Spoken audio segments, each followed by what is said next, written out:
Good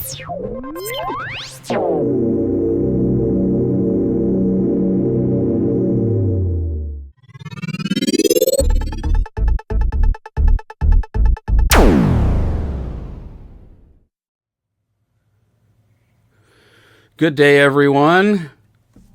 Welcome to the program. I am your host, for lack of a better word, Scott G. Davis of Myth of Logic, along with me, also hosting today, my good friend and drummer, Mr. Christopher M. Clark. Chris, how are we today? We are fantastic. We are fantastic. We are just perfect.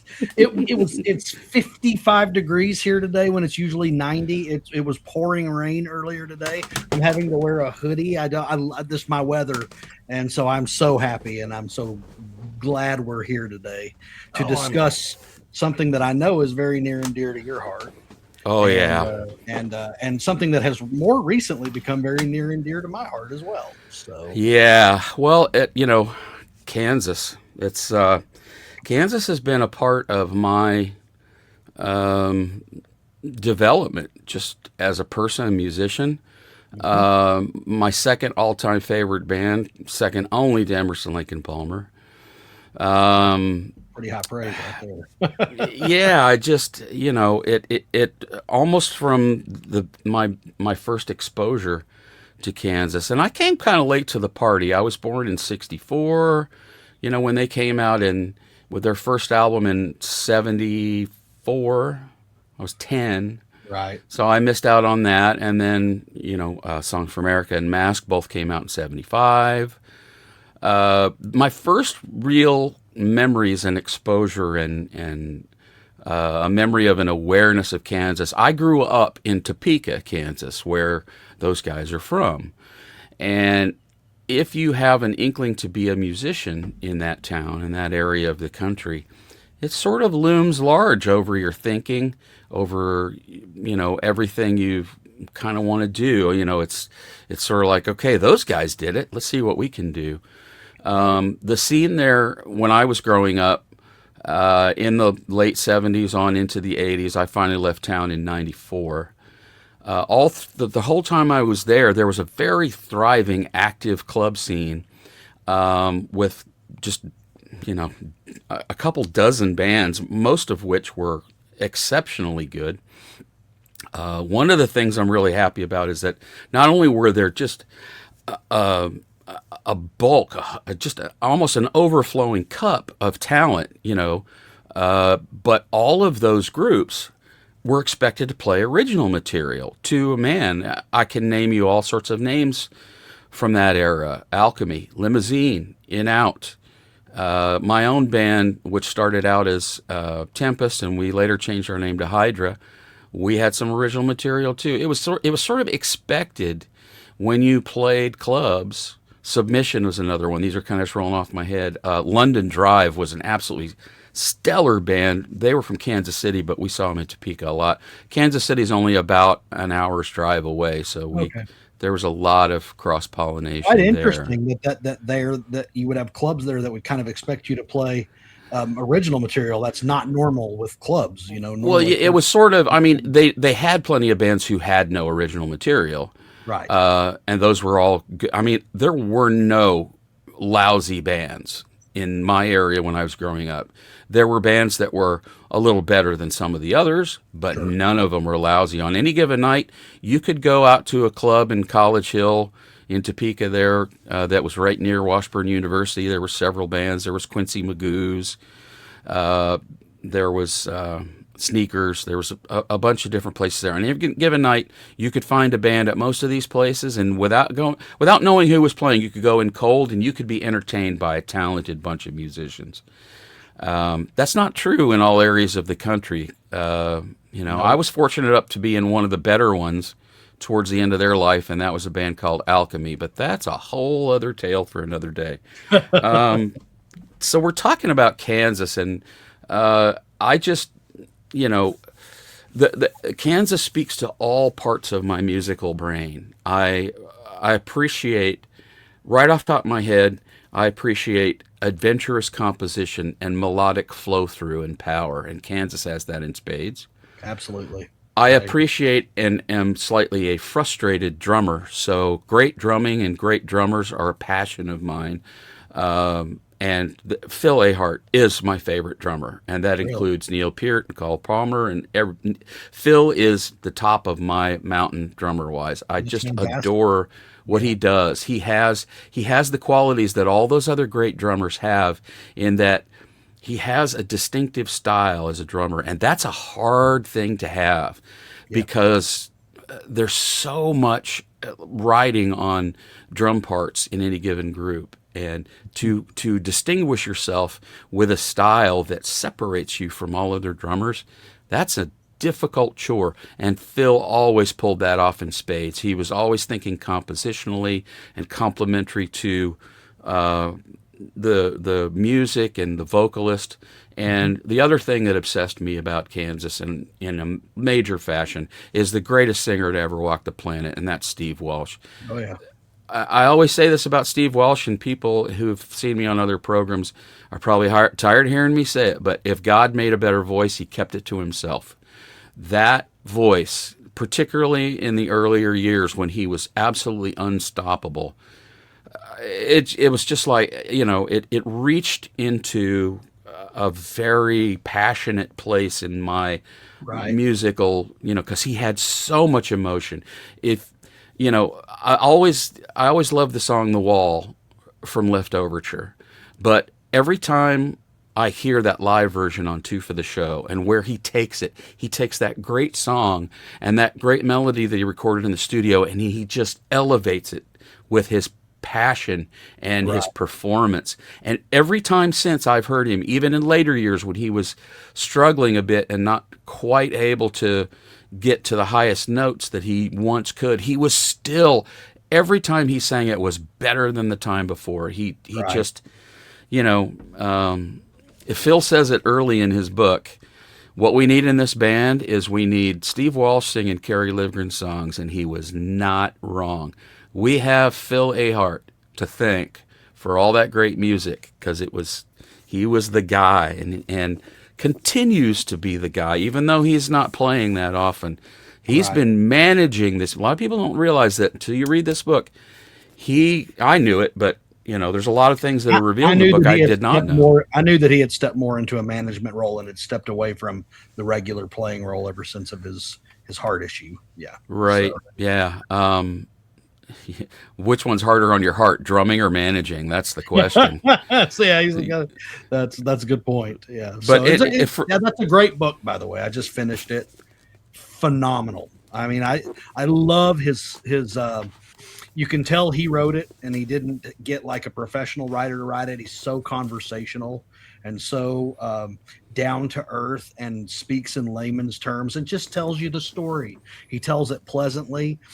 Couple of things I was really, really surprised about in the book. I didn't know a lot about him.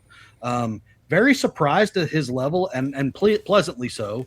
Very surprised at his level of faith. I'm very surprised in his how much he cares, how spiritual he is, and how much he cares about that type of thing, and how he leans on it in his life, in all aspects of his life. Did not know that about him. Very, very nice to find out about him. Also, agree with you. Although he's not one of my top drummers, no, that's not true. He's not my top drummer. He is one of my top drummers. He is, and I agree with you wholeheartedly. Um, that he has his own style, which is incredibly difficult to do, especially in prog. Yet to be able to create a style that everybody knows immediately when they hear that it's you. hmm If I could use one word to describe him, it is tasteful. He takes the pieces that he does compositionally, like my favorite drummer's Neil Peart. Everybody knows that. That guy wrote compositionally. So did Phil. But Phil, and I hate to say this because this sounds like I'm downing Neil, and there's no way in the world I ever would. But Phil found a way to make those compositions fit the song where they don't ever, ever, ever overpower the song. They are so complimentary of the song. They fit exactly where they're supposed to, and they do exactly what they're supposed to do, and they make the song stronger in every time he plays them. And there's just a taste and a class there in the way he plays. that it's almost unmatched. He's phenomenal, and yeah, and that book is just it was such an eye opener for me about all sorts of things about him. Did not know he was an army brat. Did not know any of that. So yeah. If you folks watching and listening have not picked up this book yet, do yourself a favor. I Am Phil by Phil Ehart. I haven't investigated yet. I'm pretty sure you can only buy it from him off his website right now. So far, that is true. So far, I Yeah. think it's only on his website right now. Well worth it. It was delivered fast. You don't have to pony up for the auto. He has several levels. He has the non-autographed version, a signed version with just his name signed, and then the highest level is where he personally signs it to you. You don't have to spend that much. I think it was. I thought it was very reasonably priced, and I tore through it in a week. Yeah, it took me a couple It's of weeks, but it was great. It was a great book. I yeah. also didn't know a lot about his personal life, and it does a really good job of delving into his personal life without over delving. He tells you the general sketches of things that are important in his personal life without ever really making you go, okay, you've been talking about this for 15 pages now. Let's move on to something else. Everything that he talks about, he's able to talk about pretty succinctly and enough to give you enough info that you know what he's talking about, but he doesn't over like a belabor the point, and then he moves forward, and it's just it flows really well. As I said, it's very conversational. I felt many times as though like I could be sitting in the room with him and he's just talking to me and this is what he's saying. That's how conversational the book is when he writes it. It's just great. It's just great. Yeah, So I enjoyed it. I didn't realize, and you may have because you knew. I did not realize there was a pretty dark time in their history, Kansas's history, where they dipped pretty severely and were not at all what they had been in the earlier years. They have kind of, and then they kind of refound that, which I noticed because I've seen them twice here in Odessa. They've come to the Wagner Noel, which is a venue here, and played, and it was very well attended both times. I was like, okay, so I know they attend. I did not realize there was a time there where they had to go back into playing tiny clubs, and they were not selling albums, and yeah, Yeah. all of that was lost on me. I did Yeah, not they know had that. no record deal. But they didn't care. They just wanted to play, and they were able to play enough to keep the years you're talking about would be the time during this Freaks of Nature, Hmm. one of my very favorite Kansas albums because it's it has all the elements of their classic sound, but it breaks new ground. It's different. It's the same, but it's not the same. It's a nice continuation of everything they were and everything they were trying to accomplish. They ebbed and flowed quite a bit. They had the initial 6, 7 album run up until Steve left, and they had a lot of success at various times during that period. And then John Elefante comes in the early '80s, and they immediately have a hit with Vinyl Confessions, which is now my like quite a bit. Had Play the Game Tonight off that. There's a number of songs on that I love. Diamonds and Pearls, Crossfire, Chasing Shadows. Those are all great songs. And then, they did a follow up where Robbie had left, and so they did an album and a tour with no violinist, but with Warren Ham, sprinkling who's now with Toto and has been for many years, doing extra keyboards and whatnot. And that was a good show. I saw that tour too. Did you? And then Carrie left, and the whole thing kind of just filtered away. And as you said in the book, Phil talks about those years. That was the first kind of down period where he just decided, well, let's put together something for the USO. And that's something that I really appreciate about Phil, to his core and to his heart, is his absolute deep-seated, heartfelt appreciation for military personnel. Having come from a military family, it's very near to who he is. And he's not just the kind of guy to have an appreciation. He wants to show it. Those USO tours that they were doing, and they did a number of them, both later on with a complete version of Kansas, and earlier on with members of a variety of other bands, including Cheap Trick and others. And that's hard work. It's not, I mean, it's hard enough being a touring band, but doing the USO, you never know where you're going. You never know where it's going to be when you get there. It's a closely guarded secret for many. He did a real good job in the book explaining that, we had no idea were we going to be playing in a nice Air Force hall. Were we going to be playing in a jungle somewhere on a piece of wood? They didn't know from one day to the next where they were going to be and what they were going to be doing. And he loved it. He loved it because he knew that he was there making a difference, and he didn't care how he made a difference. He just knew that he was making a difference. And I guess I just have a whole newfound and beautiful respect for him because of just his spirit. He is so grateful for everything that has been bestowed upon him and the things that he created himself. Nobody handed him that career. He had to work hard for that career, and they all did. And the fact that he's so grateful for it, and he finds the positives in almost everything you can find. He forgives people when it would be real easy not to forgive people for things that happen. I just love his spirit. His spirit is always just seems to be the glass is half full. Everything is good. Even if things are not good, things could be worse and things will be great. And I did not know that about him. And that book is so phenomenal because it really opens him up to you seeing the kind of person that he is. And we need more people like him in this world, in my opinion. Yes, sir.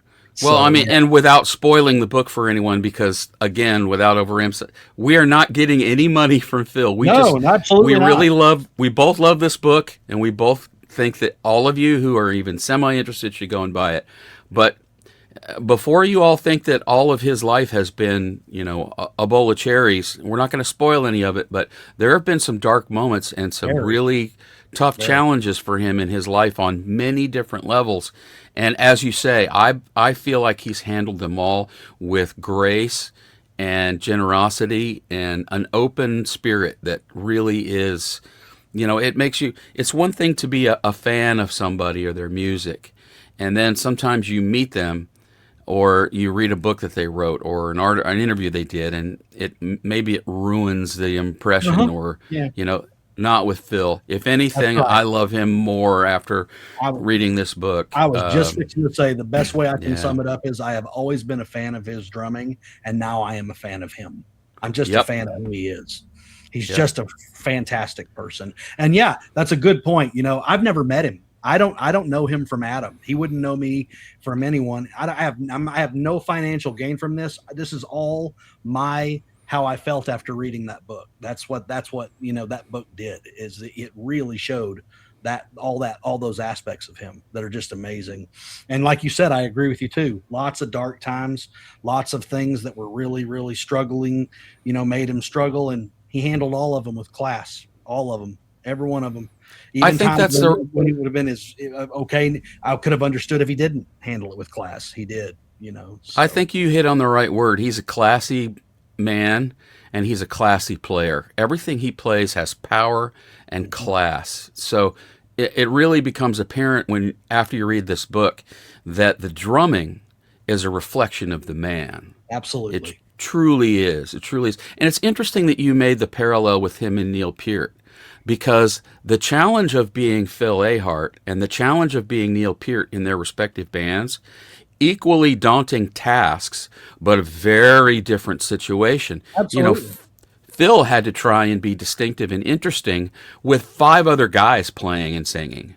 Yep. And that's a dense thing in that music with all of this stuff, and he had to find a place in there, and then, but with Rush, Neil was, some would say, oh, he was allowed all this freedom because there's so much space in the music. Well, Rush is one of those rare bands with only 3 guys in that you don't wish for a 4th person, because they're the three men construct their parts in such a way that nothing is ever lacking or there's no emptiness to it. So the challenge of those 2 drummers, very daunting and very very impressive, the work that they did, but very different situations. Yeah, it brought also Um, brought joy to my heart, and it doesn't really spoil anything in the book to know that they both had had a deep mutual respect for one another, which I love. yeah, So yeah. it's really nice when you know that my hero in drumming has always been Neil. Well, I really love Phil too, and to see that they actually knew each other and really respected each other just warms my heart to know that, because I would hope Well, that that would be the case. They were both fantastic at their craft. So I would and hope they that did a they, fair amount of playing together, being yeah, on the same bill. yeah, So they got to know one another in those ways. So yeah, I just really enjoyed the book. I already loved the man. I got to meet him once uh, in Topeka. that's cool. He was this would have been in the mid '80s, probably '84 ish. It was after Drastic Measures had come out, Okay, and the band. It was a clinic. He gave a clinic for Steam Music in Topeka, Kansas. A shout out to my hometown music store growing up, Steam Music. that's cool. It was originally known as John G. Steam Music, but it was Steam Music to all of us who shopped there all the time. Don McKenzie was the longtime owner. I have very fond memories of that clinic. It was way downtown, and I was living in North Topeka, and I had no way to get there, but I was not going to miss it. So I rode my bike, and it was probably, I would say it's probably 10 or 12 miles. Wow. And I rode my bike down there because I was not going to miss it. And I asked the question, and it's explained in the book. I'm not going to spoil the story, but I asked the question about the tattoos, the band tattoo that they all have on. I think it's on the right forearm. It's a little dove. Everyone Yeah. had one except Carrie, and I'm not going to spoil the story about that. I asked him about that. I said he said initially he only wanted to answer questions about drumming, and I said, feel free to not answer this question if I'm out of line, but I'm dying to know. In those days, 84, 85, there's no internet. There's Yeah. no, You're gonna have to yeah. get it from them if you're gonna I get was it. going to have to ask, if I wanted to know, I was going to have to ask him, and he graciously answered the question for me in spite of my ignoring his, his, directives. But his it was a cool proviso. clinic. I actually think I have a tape of that clinic somewhere. It was really, really cool. He gave a talk and talked about his conceptualizing of drumming, etc. He used the drum set belonging to a friend of mine, Andy Gregg, who played with a band called In Out in Topeka. He had a really nice Tama drum kit, as I recall. That may have been the one that was used, although it might have been. Andy later had a Yamaha kit, and now that I'm thinking about it, by that point, Phil was a Yamaha endorser, and I think it was a Yamaha kit. I'm going to correct Okay. that. I'm pretty sure it was Andy's Yamaha kit. But anyway, he made mention of it. When he was making his remarks, he said, "I think it's just terrific that a young man like Andy can own a set of drums like this because these are world class professional." He was really talking them up, but That's cool.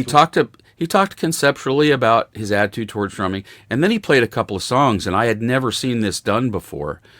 I thought it was really cool. He had gone into the studio and made mixes of songs and eliminated the drums, and You he can could play for 'em. hear. Yeah, he played along to them, the live drums with these songs. He played "Carry On, Wayward Son." I remember him playing. He played a couple of songs without playing along to them because he was talking about various studio techniques. Uh, there's a there's a song on there's a song called "Mainstream" that's on Drastic Measures, and there's a part where there's this huge sound that goes, and you can hear this big huge reverb, and it just sounds like a little tap. And he was telling how they did that. They put a microphone inside the kick drum to where it was resting on the drum head on the inside, and then they just compressed and gated the crap out of it. And he went in there, and at the appropriate moment, all he did was touch the beater to the head, and it went, and Oh, it's that's that so sound cool. is on the record on that song. But it That's was cool. really interesting. He was a really good speaker. It was really cool to sit up that close to him. Like Neil, he's a very loud drummer. Oh yeah, very powerful. Very powerful. Both of those guys have one word to describe them, and that is authority. They Absolutely. both of them when they hit a drum, you know damn well that drum has been hit. There's Well, as my no. drumsticks, I have two pairs of drumsticks of his from when he played here. Mhm. The guys I play with here worked at the place where he played, and they got a You're talking pair of about drum. Neil. No, I'm talking about Phil. Oh, you're talking about Phil. Okay, I'm sorry. I have two pairs of Phil Ehart's sticks from when he played here in Odessa, and Nice. they are beat to hell because he plays so hard. I mean, he does. Yeah. He is unforgiving on those drums. That's what they're there for, is to be beaten, and so he beats them. And I'll have to show you where I should have thought about it. I bring the actual sticks so you could see they look chewed up, and they were from that night. Well, send me a picture and I'll drop it into this video so Okay, everyone I'll can do see that. what I'll he's do that. talking about, because that's Yeah. really cool. Oh, it is cool. So Yeah, yeah, I like. it's interesting that you said he did that, because in the late '80s, early '90s, when they were on the Presto tour, Neil did a clinic on their stage, on their touring stage, where he took, I think it was the Big Money, and there was one other, might have been the Pass. I can't remember what it was. He took two songs and he did the exact same thing. He took the drums out of them, and then when the people were there for the clinic, he played along to them. He played along to the so they did something very similar. I think that's a really neat parallel between what Phil did and what Neil did. So yeah, I would Well, have given anything to have been at those. That would have been amazing. So yeah, the Phil Drum Clinic. Like I said, I was not going to be denied. I was. I think I had graduated high school by then. Um, but I did. I don't think I had a car at the time, and right. no, I couldn't get any. I couldn't talk anyone else into it, and I was Oh, not going to into miss it. going with you? Is that what you Yeah, I said? was not going to miss it, so I went by myself, and it was fantastic. That's awesome. But that was in one of the lull periods. It would have been coming out of the drastic measures period where Elefante left, and he did the USO things, and they did that for a number of years, and eventually, he landed after all of that and decided they're gonna, rejuvenate Kansas, and And rejuvenate, they did. we get power, Rejuvenate, which they is did. Hmm. they reinvented themselves, and with a band like Kansas, when you look at their original first six albums, and I include Audio Visions in that. A lot of people don't. When you look at that was a very distinctive sound, a very distinct band that relied on the players that were there at the time. And I think it was very powerful and very brave of Phil and Rich to just say, we're just going to put this back together with the people who are available. And Right, if we're here, it's Kansas. right. Kansas is a band. It's not individuals. It's a band. And that I Yeah. love that attitude. He has One of the several. greatest one of the greatest things you and I had already talked about in another episode of our show. Is it really a band if is it really still the band if you have original members missing? Phil answers that very much the way we did in the book.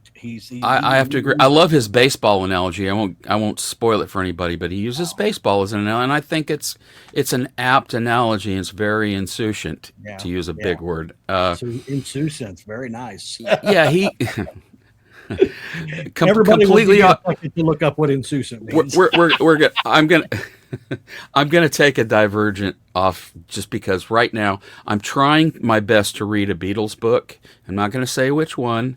I'm enjoying it because it's the Beatles, but for some god awful reason, the author feels like dropping in every. I'm only 60 pages in. I've had to grab a dictionary 6 times. Oh, boy. I have a fairly large vocabulary at the age of 61.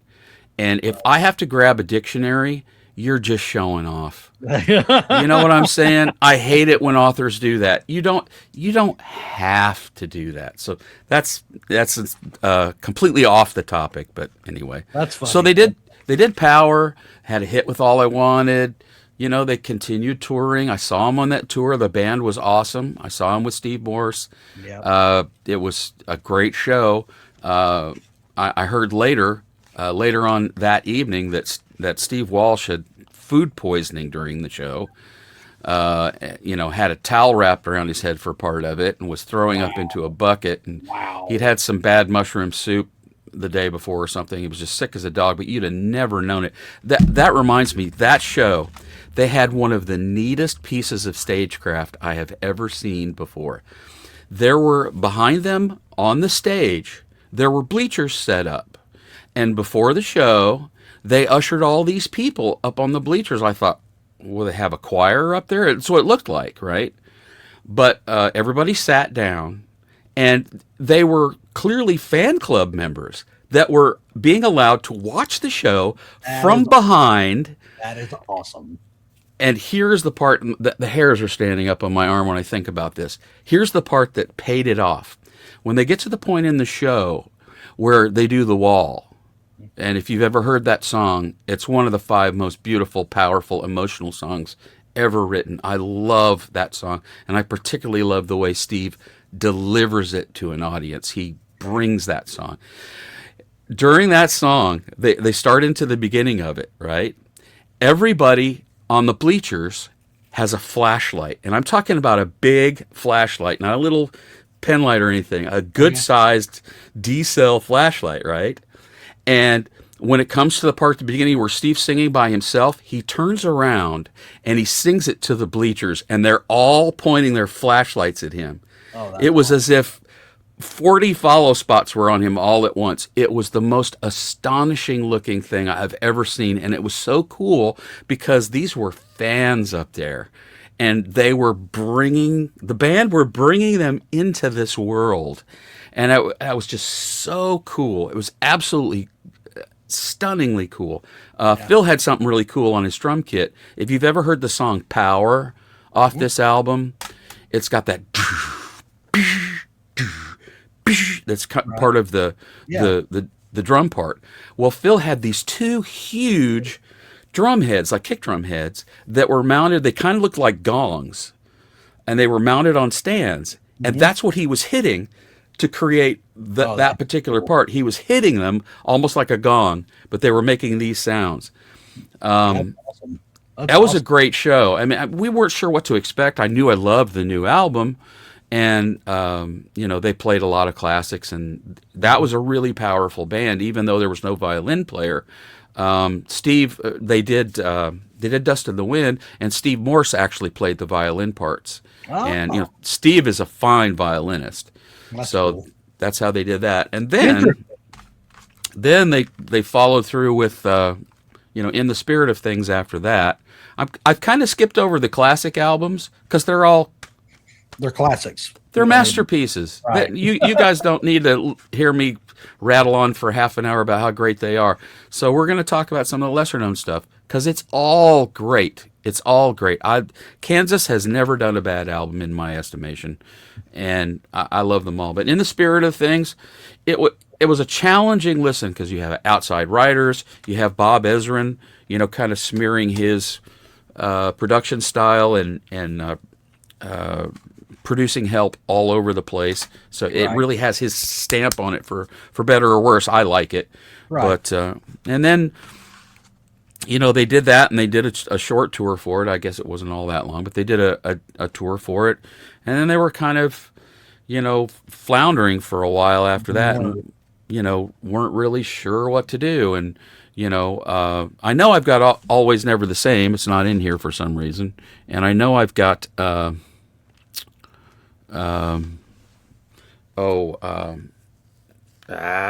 Somewhere to Elsewhere. Yeah, Somewhere to Elsewhere. The album that they did where Carey came back and he wrote the songs. He apparently calls up Phil and says, "Hey, I've got this record, mostly recorded, and it just sounds like Kansas. Should we get together again and do this?" So they did. Yeah. And most of the all of the original 6 were involved to some extent on that album. Right. And that was a great album. That came out in 2000. And it's a great album. I love that album. A lot of my favorite Kansas songs are on that. Byzantium is awesome. The whole thing. Icarus 2 is on there. Yep. It's a tremendous piece of work. Some of Carey's best later period writing, in my estimation. Right. But, And then eventually it's things, it seems like in Phil's story, and he relates this in the book, that there's nothing more constant than constant change. And, Right. they went through another series of changes. And, Robbie came back to the band, and Steve Morse leaves, and they did 5-piece for a while. I actually saw him as a 5-piece with Steve Walsh covering all those keyboard parts by Wow. himself and singing and making it look effortless. It was Wow. shortly after Robbie came back. They didn't have an album to promote. They just went out and played. And the thing I remember most about that show, it was at the fairgrounds in Sioux Falls, South Dakota, where we were living at the time. And the thing I remember about that is the clear joy of the other 4 guys at having Robbie back and having that central figure and that trademark sound back and part of. Like you could feel and see it when they were Oh, you, playing. you could see it on their faces. Yes, absolutely, you could see it. It was just magical. That was a magic show. Steve had been through some problems with his voice. Yeah. I saw him on the my eyes are bothering me for some reason. I saw him on the Freaks of Nature tour in Billings, Montana. And I remember we were part of it because the guy who was promoting it owned the nightclub that we were playing at, the 17 Club in Billings, Montana. And so we were invited to come to the show. He was promoting it. We played after that. It was Head East in Kansas, and after that we went back to his club and played. But we were invited to come to the show, and we did. It was great. I remember the lighting director being really, really upset because, hang on a second here, shut this off. He was really, really upset because they were not allowing him to use any hazer or fog machine or anything because Steve had just recently had surgery on his throat. I'm going to have to pause for a second, Chris. I'm sorry. All right, good. Sorry about that. Anyway, the lighting director was really, really pissed because Steve had just had surgery and it was in their writer that he wasn't allowed to use any kind of lighting enhancement, haze or fog or any of that. And he was just coming back from it. He sounded great. I mean, you'd never known, but he had nodes and had to have surgery for it. And, Wow. his voice, he had found ways to deliver the old songs and was still able to get quite up there. But, through all of those years, whether you know it or not, Billy Greer was kind of his secret weapon because Billy Greer can do the best Steve Walsh imitation in the world. And as time went on, in the earlier days when they would do a song like Miracles Out of Nowhere, earlier on, Steve would sing a part and Robbie would sing the corresponding part. Well, by the time they got to this stage, they swapped, and Steve would sing the lower part and Billy would sing the higher part. Okay. Someday we'll talk about alchemy, and Billy plays a part in that story as well, and we'll discuss cool. that at some point. But That's cool.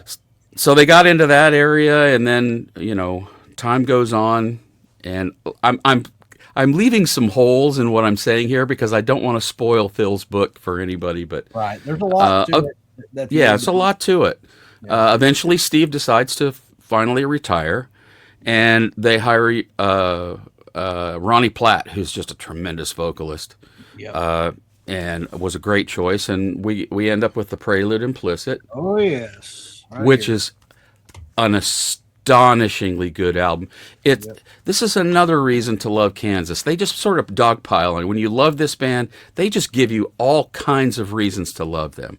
Yep. This late in their career, and some people would say, very little of the original band left, and they would fold their arms and scowl, and they come out with this astonishing piece of work. Yes, it's great. I absolutely It's because they don't have to. They don't have to release albums. That by this point, they're a lost leader. It's not making any money to put out albums, but they did it anyway, and it's one thing when you have a band later in their career and they're just going through the motions and they're kind of a legacy act and they're not really releasing new material. No. And then some of them put out albums and you go, Okay, but it's not as good as the old stuff. This is as good as Leftoverture, I promise you. If you give it a And chance and so listen is to it, this. and yes, Absence of Presence, This it's is a phenomenal record. that one is actually even better than this one, I think, and they're both awesome. The Absence of Presence is amazing. My favorite song on Absence of Presence is the song The Water Sang. That's the one that the keyboard player sings. Oh, God, I can't remember his name. Oh, I'm so embarrassed. Tom Okay. Brislin. How Yeah. can I remember Tom Brislin? The only problem with that song is it's too short. That needed to be, it has this great feel. I'm like, oh, wow, that needs to be a 7 or 8 minute epic. Right. But My anyway, my favorite song on that album is Throwing Mountains. Oh my God, Throwing Mountains. Yep. Yeah. that song is Throwing so good. mountains to the sky.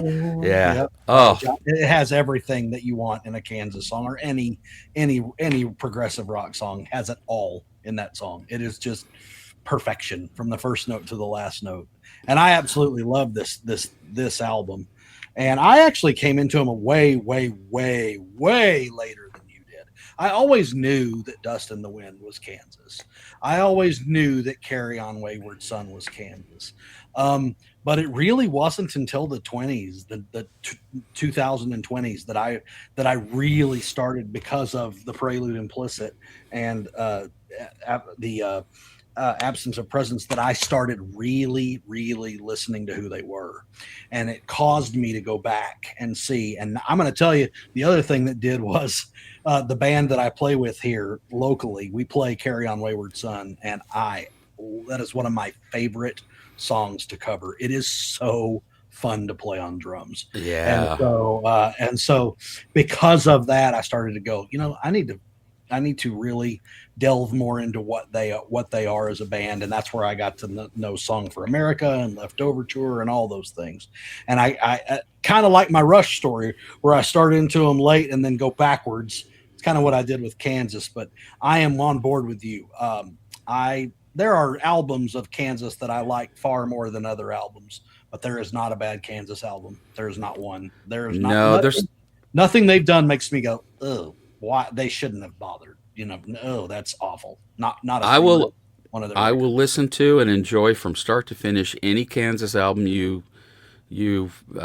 choose to throw at me. The I other just love thing them is all. they're American. So for all the people who moan and groan about, there is no prog in the United States. That prog is dead in the US. It all belongs in Europe. It's all from Europe. Nope. This is proof positive that that's not true. This Yeah, band is American as apple pie, and they play some of the best progressive rock music you can find in Prague. So they are in fact, my beacon, my torch that I carry when people say, "Well, name me a good," if you think there's prog in the U.S., name me a good progressive rock band. Kansas, next. I mean, that's all yeah, I have to say because they're that good. yeah. They are. They're just astoundingly good, and I hope that this episode gets some people to tune in to them if they never have.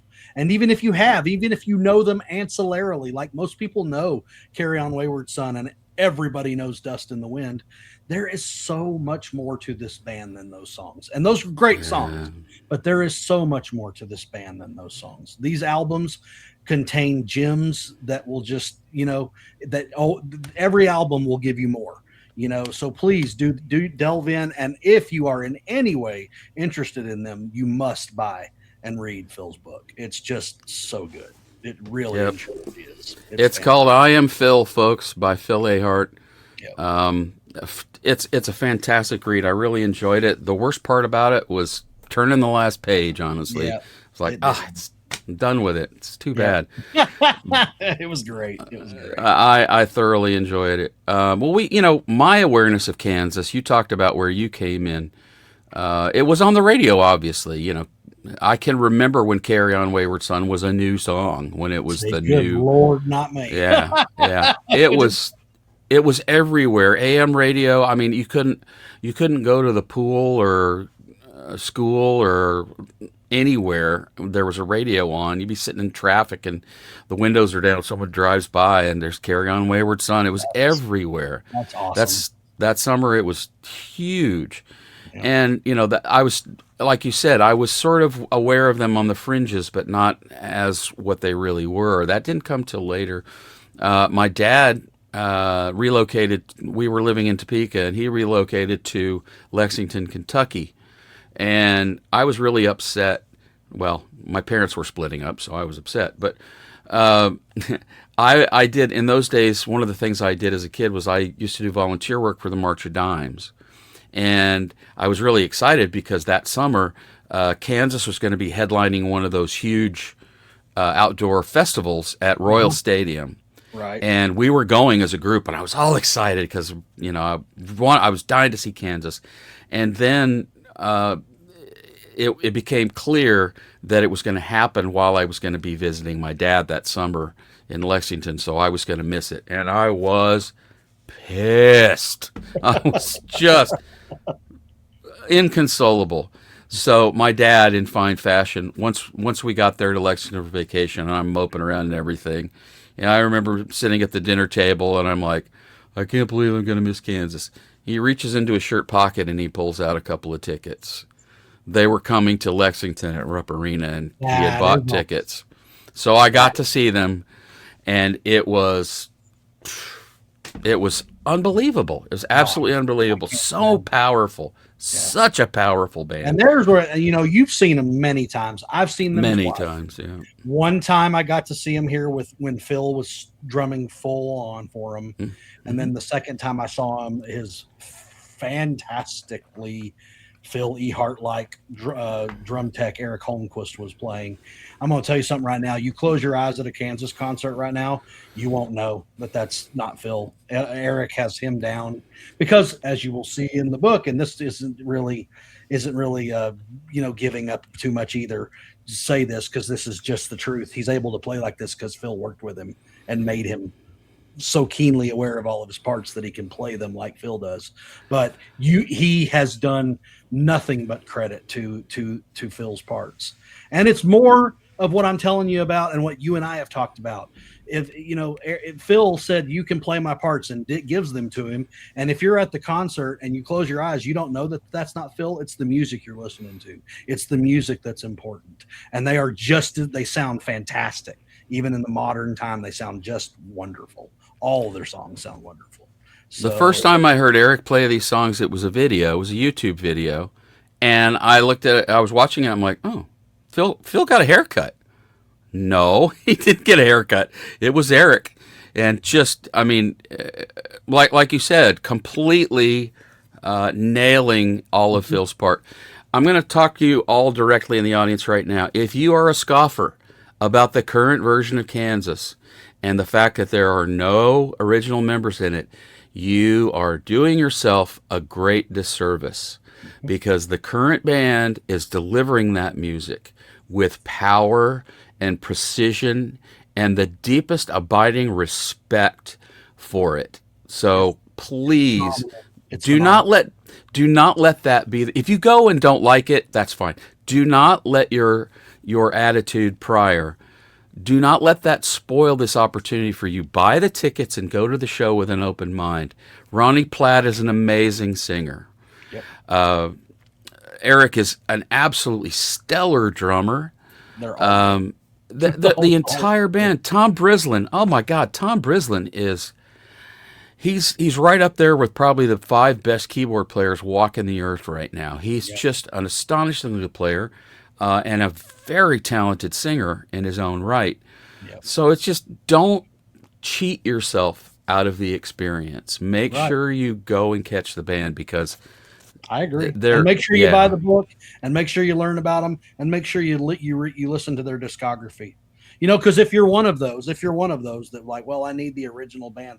Well, all right, here they are. You got them right here. You can listen to all of them. They're right here for you to listen to. Yeah. Pick them up and listen to them. Yeah, this has been a fascinating discussion about them. And it was a fascinating book, and they are a fascinating band. I know I keep using the word fascinating because that's what fits them. They really are. they're awesome and amazing, and you should do what you can to delve into them. So that's all I have to say about them, really. Yeah. Kansas is my favorite band. I'm sure you're well, next to Emerson, Lake and Palmer.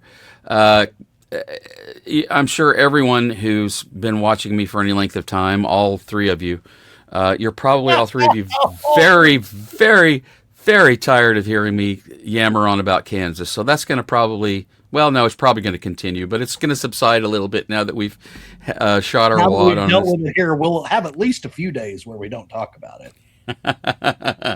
I'll talk about them in my sleep, though. That's right. That's right. Well, friends, I think that's all we've got time for on today's episode of Long Tracks and Tall Tales. It's been our pleasure to be here and chat with each other, and hopefully you've enjoyed it. If you're interested in anything that we do as far as Mythologic goes, you seek us out. We're all over the internet. We're out there spray painting the universe with our stuff. Just spraying it all over the place. It's Facebook, Instagram, all of those streaming services that take all our property and sell it to you for money that we don't get.